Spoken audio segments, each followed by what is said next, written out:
Have you ever wondered how an entire family of words can just pop up from a single root? Well, today we're going to unlock a whole chunk of the dictionary, and we're going to do it with an epic story about a city, a hero, and a skyline that started to disappear.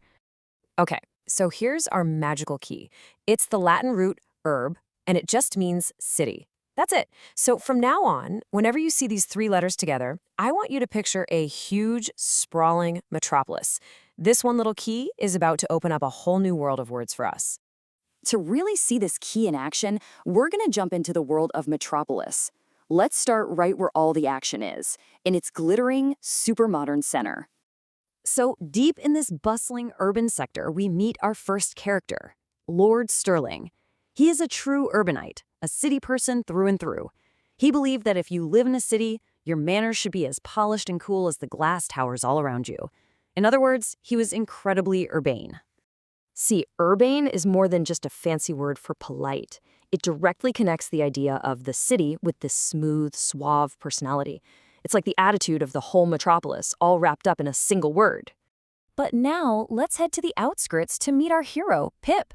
He was a happy suburbanite, living in the suburbs. These are those quieter, residential areas just near or sub the main city. His world wasn't buzzing streets, it was peaceful gardens.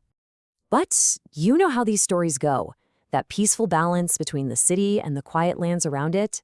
Yeah, that was about to be completely shattered. A shadow was creeping over Metropolis. So what was the problem? The city's high council had this grand, ambitious plan.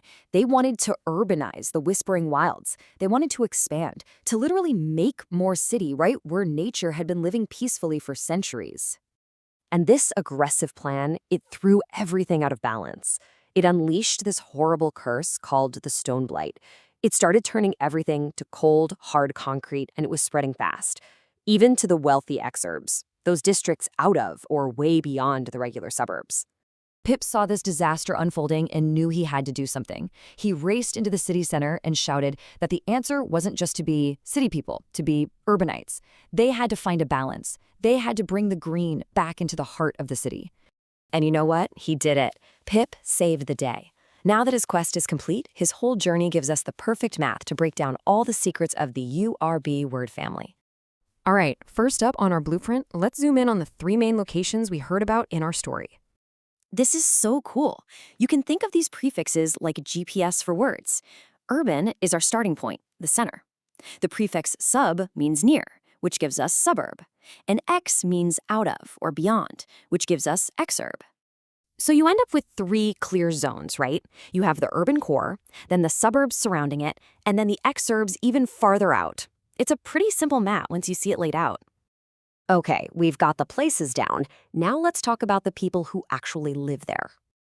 And here's another really neat trick. If you just add the suffix "ite" to the end of a place, you get the person who lives there. It's like a magic wand. So urban becomes urbanite, and suburb becomes suburbanite. Easy. And this really gets to the heart of our two main characters, doesn't it? You have Lord Stirling, the sophisticated urbanite with his subway pass, and Pip, the garden-loving suburbanite who probably commutes to the city. And finally, let's look at the words from our story that aren't about places or people, but about actions and attitudes connected to the city. I love this comparison because it shows how that one root, urb, can go in two totally different directions. On one hand, you have an action, urbanize. That was the High Council's big plan to build. And on the other, you have an attitude, urbane. That was Lord Stirling's smooth, refined style. And hey, look, it's another one of those magic suffixes. Just like ite makes a person, the suffix izes makes an action. It basically means to make. So to urbanize is literally to make a city. Just picture those giant construction cranes everywhere. So when you get right down to it, it's all about this builder's formula. Once you know that urb means city, you can start snapping on different prefixes and suffixes to build a whole vocabulary set. It's like playing with building blocks. And just like that, boom, achievement unlocked. You're officially an urb master. You now have all the keys you need to understand the locations, the people, and the actions related to the city. But you know, this legend leaves us with one last really important question. Pip's whole story was about finding balance. So as we build and shape our own world, what do you think is the right balance between all that urban development and keeping things green? That's definitely something for all of us to think about.